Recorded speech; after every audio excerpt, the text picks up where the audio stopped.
I'm here, Susan. And so I believe that that is the most highest treason that's ever been committed in America, and I believe that the righteous judgment should happen once he is convicted. And I believe that once all this is over with, and once we understand... The voice of Rudy Davis. You can go to the website, KHOW.com, see both of those videos, the one they made at home and the beheading one. And he's on hold. We'll go back in a second. Icon LASIK, and you've been hearing me talk about these guys and how fantastic they are. And I just had these yellow night vision glasses made for riding a motorcycle at night, and just they're wonderful. I mean, these guys are the best guys. And Icon's prices start very low. First person I heard speak about Icon was Football Hall of Famer John Elway. Then my colleague Craig Silverman. Now I get the chance to do it. And again, Dr. Reichheimer and Dr. Richardson and those people, Dr. Anderson, they're just the best guys. And believe me when I tell you something, Icon, the only Denver LASIK clinic that's completed really like 80,000 procedures and get a free custom, and the important thing is free custom vision evaluation. You can visit them in Denver. They're at Mexico and Colorado Boulevard. They have a location in Loveland. They're now open in Grand Junction in Loveland. They're 3553 Clydesdale Parkway. They have a storefront now open right where Clear Spring Pharmacy is, right on University Boulevard. Icon is the best service before, after, and during your procedure. They're just good guys. And so now with somebody who wear the sunglasses of your dream, right, those kinds of things, they're terrific. They're Icon.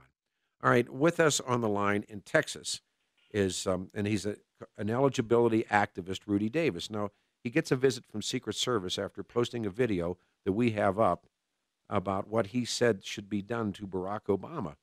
And like I said, you can see this video on our website, KHOW.com. And I can't imagine being more out of line. And you've made this now about yourself. And no, Peter. Look, that's not a fair statement, Peter. And I have a lot of respect for you.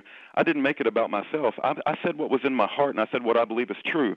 And I believe that the crimes that have committed, if they are proven in a court of law, because I don't believe anybody is above the law. And I'm not trying to make this about myself, Peter. I believe that the death sentence is appropriate. Oh. That's all I'm saying. And I'm not trying to, I'm not trying to promote Rudy here, and I'm not trying to promote myself. I'm trying to promote the truth, Peter. The death sentence. The death sentence. I mean, do you look?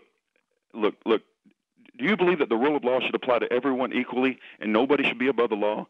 And that if someone has came into this country as an illegal alien who's not legal to pick tomatoes in Florida, now, hang on a second. You're okay. I mean, would you? I mean, this is so nuts. If the president of the United States were to resign, as Nixon did, or as there were people that wanted Bill Clinton to do so, and either one of those men, what did they deserve? What did Bill Clinton deserve? Well, I think he deserves a penalty that is just commensurate with the crimes that he's committed. And I don't know all of the details of the crimes of Bill Clinton, but I believe that there should be I don't know of anything in my knowledge of Bill Clinton that he should deserve the death penalty if he was convicted in a court of law over it. I'm not up on all the details. I know that he lied about some things, and there were some questionable dealings. And I want the truth to come out on all that. I wish there would be an open court. I mean, you're really talking Sharia law here. I'm talking about truth and justice. And do you believe that there is anything that a president can do? Is there anything a president can do, Peter, in your mind, that would be deserving of the death penalty? Or do you believe that the worst thing that should happen to a president, kill a guy in cold blood in front of witnesses over, I don't know. I mean, then he would face, or she would face, the same kinds of things that anybody else would do. But you're kidding me. I'm shocked. I mean, George Bush ran an illegal war. He lied to the American people and got a bunch of kids killed for nothing. Yes. And if that comes out in a court of law that he started that war, it won't be in a court of law. It won't happen in a court of history. Okay, that's likely to be the case. But I'm just saying that on this particular situation, would you behead George Bush? If he started that war knowing, in a falsely, and all of those our men and women in the military went to war on grounds that he knowingly, did wrong stuff and lied about it and specifically propagated war for means that were not told to the American public. I would like for proper justice to come to George Bush too, absolutely. And if that means the death sentence, so be it. Mr. Davis, don't you think that all the hard work that some really good investigators have done, that by putting out this video, that you've just hurt anyone who would look at this with a reasonable mindset and say, gee, there really are a lot of questions about the life and times of the president, and you go, public beheading. Look, sometimes the lies and deceptions are so great, right, that when you say the truth about it, it sounds shocking, and that sounds like yes. that sounds like what maybe yourself and as well as some of your listeners may be thinking that's going on. But the truth of the matter is that he could not have even got to be president unless he had some help. I believe that we have a coup of the United States government, right, and that he did not get there all by himself, that he was funded. I don't know exactly all of the details, but there's no way that he could have came in as a legal alien, having a literary agent bio for over 15 years saying he was born in Kenya. We know He's all put this. I'm sorry? But where does that lead up to beheading? Because he has usurped the power of commander-in-chief. All of the things that he has done to this country has been anti-American since he has been in office.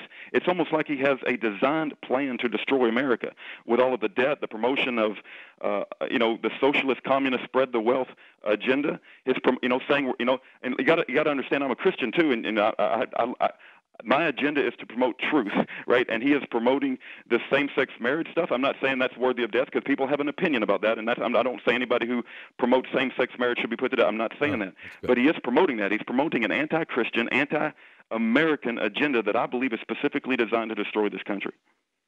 Wow. And along with promoting of its Muslim faith and this communist socialist spread the wealth agenda, putting us in bigger debt than we've ever been in. I can't see how more people can't see that, and I can't see how more people can't look at this situation and say, if he is an illegal alien, if like I said, if he's not a legal citizen and he's usurped commander-in-chief of our military, how come more people don't see the same situation that I see? They think, well, he should resign in shame like Nixon. Nixon had the capacity to feel shame, or at least we think he might have had the capacity to feel shame. What if Obama doesn't have the capacity to even feel shame, right? He had to have a lot of brass to do what he's done, right? The bad guys are willing to die to do what they do. The bad guys are willing to die to usurp commander-in-chief. They're willing to die to take over control of this nation. Where are the good guys who are willing to put it all on the line like our founding fathers? They put their treasure, their reputations, their lives on the line to restore, not to restore, but to go against England to make this country. When the Secret Service left you, what were their last words to you?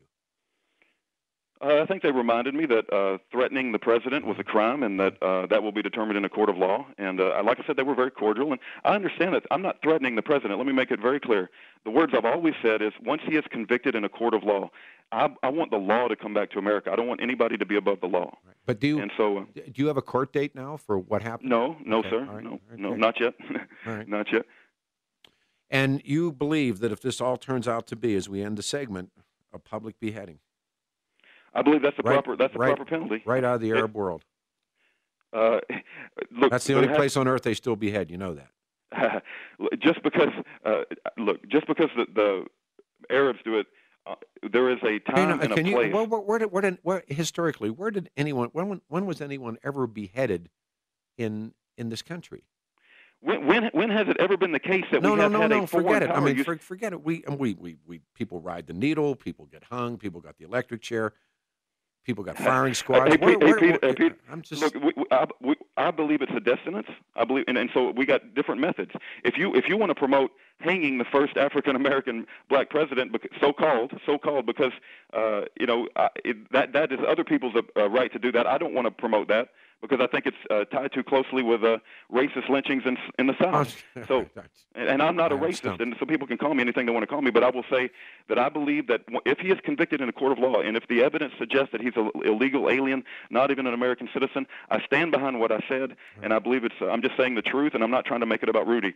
I do take a little bit of offense about that statement you made earlier. I'm not trying to make this about me. I'm about promoting the truth, and I think when Donald Trump gets the publicity, he makes it about him. He has the opportunity to point to other names. He has the opportunity to point to Jerome Corsi, Dr. Orly Tates, Joseph Farah, Pastor Gallups, Pastor Manning, but he never does that. Well, in my opinion, it's the Donald Trumps of the world that make it about them. I'm willing to say, let's get everybody together that has done the research, that has written the books, and that has promoted the truth, and let's get everybody together and let them have their fair say in the media. But you never hear Donald Trump say that. He says, I never give any names. And I'm not anti-Donald Trump. I appreciate what he's done.